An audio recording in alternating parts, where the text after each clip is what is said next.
Good afternoon, and welcome to the Mesa City Council study session for January 25th. We have all members present and accounted for. The first item on our agenda is to review the agenda for tonight's council meeting. So let's do that. Currently, there are a couple of items off the consent agenda, but let's make sure that that remains the case. Council, under agenda item 3 are various purchase contracts. 4 are various resolutions. Yeah. Mr. Richens? Yeah, I just wanted to ask about 3C. That looks like a really cool partnership there between Marks Center and PD. Is there anybody from PD to speak to that? Gunnar Solberg at all? No? Anyway, it caught my eye when we were going through the agenda. I thought, how neat is that? So I'd like to, and I know they have some capacity for doing that. So I just kind of curious how that came about, and have we been doing this already with them, or is this new? Maybe fiscal can help me out on that part of the question. Mike Solberg, Assistant Chief with Mesa PD. It is unique. It is. And what I don't know is how it came about, so I apologize for not having that. Is this new? There we go. There we go. Hi.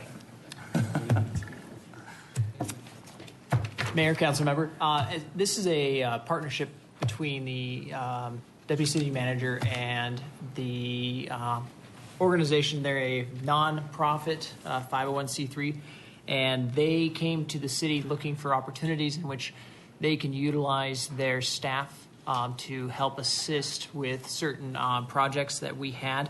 And one of the opportunities that came up, that was an idea that was thought up by purchasing and PD, was that we had an opportunity to go out and do a formal solicitation for meals for inmates. Well, I don't know if they're considered inmates, detainees. Sounds so much more temporary, Yes, it's Temporary housing. so. Guess, maybe. Yeah. These meals were being provided through a third-party contractor previously, and this opportunity came open, and we thought it would be a great opportunity to partner with one of our local organizations. And Mark's been helping the city out for several years from the past, so we thought it would be a great opportunity. Yeah, no, you'd be commended. I mean, it's really neat to see that work out. I would love to take credit, but it came from another source. But yeah, it actually is cheaper than what we had before. It provides an opportunity for one of our local nonprofits to provide services within the city. And Marks Center, for those that don't know, do a lot of mental health and developmental disabled and a lot of social enterprise where they are, those folks have some opportunities to do work, and this is one of the areas that they excel at, and so it's really neat to see. Yep. Well done. Thank you. Thank you. Thank you for asking the question, Mr. Richards. That's nice to highlight. So thank you for noticing that. Anything else under agenda item 3? 4 are various resolutions. 5 are recommendations from the Audit, Finance, and Enterprise Committee that met last week. 6, introduction of ordinances. And 7 is setting some hearings and to take public comment on some other ordinances. And then off of the consent agenda are agenda items 8A, 8B, which are related to one another. They relate to a proposed use of 2600 East Southern Avenue. So we'll have a public hearing on those items.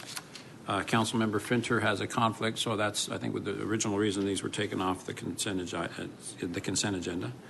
And then item 9A is another public hearing. But maybe should we get a staff report on that now? Because there's been some modifications to the site plan, I understand, to address some issues related to parking. Mayor, if I might. Yes. Are there members of the public that are going to be discussing this upstairs? Because if so, we might want to, I mean, how do we want to, do we want to go through this again upstairs? Yeah, that's a good point. Maybe we could have Mr. Wesley or Mr. Smith talk about the changes that have taken place, and if you'd like, maybe we could review those again upstairs. Okay. Yes, Mayor, Council, we do have distributed to you the latest site plan based on the discussions at the Council study session last Thursday morning. The applicant went back and made some modifications to the site plan to include all the parking on site that they need to meet the code requirements. So there's no dependence on any shared parking from the surrounding commercial or residential street. So it's all on site to meet code, and we've verified that very carefully today. We've also gone back and looked more carefully at the placement of the buildings in relationship to the different lots across the street and their yards and so forth, and they really have done a good job of minimizing to the degree possible the view shed and the exposure of the backyards to the windows. So at this point, again, staff's ready to recommend approval with this moving forward. Yes, sir. Would they still be allowed to park on Jacinto? It is still a public street, so it still does allow anyone to park there. But all the assigned parking is within the Yes. complex? Okay, thank you. Question for the attorney real quick. Any material changes that changes the introduction that we did last week to the ordinance this week? So let me answer that sort of two parts. One is the ordinance deals with the rezoning case. The site plan is actually a separate approval. And so if this changed the ordinance, as you know, we'd have to reintroduce the ordinance. But the site plan is not actually attached to the ordinance. The rezoning map is. And that's consistent with cases in which come to council that are just site plan only cases, in which when those come, they are handled through a resolution, not through an ordinance for those approval. We don't do the two-step process for site plans. We don't have to introduce it and then pass an ordinance. That's only the zoning. Right, and you really only see usually site plans either when it comes with a rezoning or when it's appealed. You've had a couple appeals, and so when those appeals come up, when you see a site plan by itself, it's a resolution. And so the site plan really is you're approving both, but changing the site plan, for example, if the site plan had come by itself on an appeal, it would have been with a resolution, and you could have changed it tonight just like you could any other resolution. So there's no introduction process for a resolution. And so that's why you're able to make this change tonight. And so the thought is upstairs is that when your motion would be to approve this amended site plan. And so I'd ask that if someone makes such a motion, that it references the amended site plan provided tonight. So at the end of the hearing, if it's appropriate, I might solicit a motion from council to either approve or disapprove the zoning case, including the amended site plan, not the site plan that was submitted initially, but the amended site plan. Does that sound right? No, I think this is just one item. 9A is the previous case is split into two items. 8A and 8B. 8B is a development agreement that needs to be negotiated between the city and the applicant for the operation of the reception center. So there's two different items there, but under the multifamily project, it's just one item, 9A. Does that make sense? Okay, thank you. Council, any other questions concerning the agenda for tonight? Okay, thank you. Next item on our agenda for this meeting, then, is the approval of minutes from an executive session held on December the 8th, 2015. There's a motion and second. All in favor, please say aye. Aye. Thank you. Motion carries. Next item is to hear reports on meetings and conferences attended. Mr. Kavanaugh. Thank you, Mayor. I just wanted to report that city staff at Mesa Contemporary Arts and the Mesa Arts Center were very welcome hosts to coffee that I had for district residents on Friday morning. It was the 45th coffee that we've done in District 3 since 2008. It was well attended, and the staff gave a great presentation and tour of both current exhibits and coming exhibits to the Mesa Contemporary Art Museum, as well as, I think, some tours of the classrooms. And so it was a great way to showcase a true gem that we have in the city. Thanks. Thank you, Mr. Kavanaugh.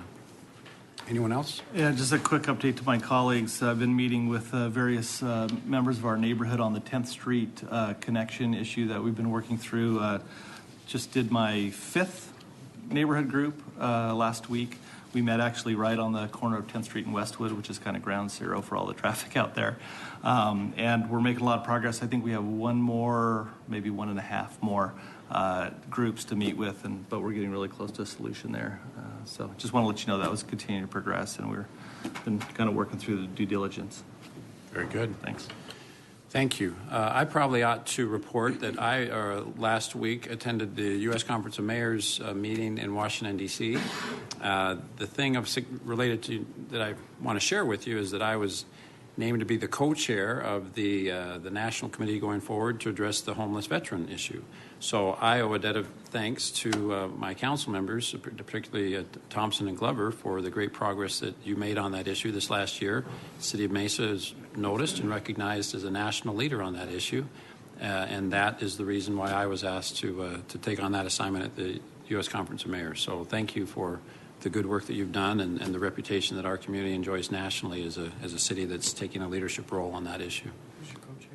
They wanted a bipartisan committee, so they got the Democratic mayor of New Orleans, Mitch Landrieu, and then the Republican mayor of Mesa, Arizona. So I look forward to working with the council and particularly the co-chairs of that committee to bring some national resources hopefully back to Mesa to help with that issue. Well, thank you. So the next item on our agenda is scheduling of meetings and general information. Mr. Brady. Thank you, Mayor. Just a reminder, tomorrow evening, District 4 will be hosting a Building Stronger Neighborhoods event. It will be from 6:30 to 7:30 at Lindbergh Elementary School, which is located at 930 South Lazona Drive.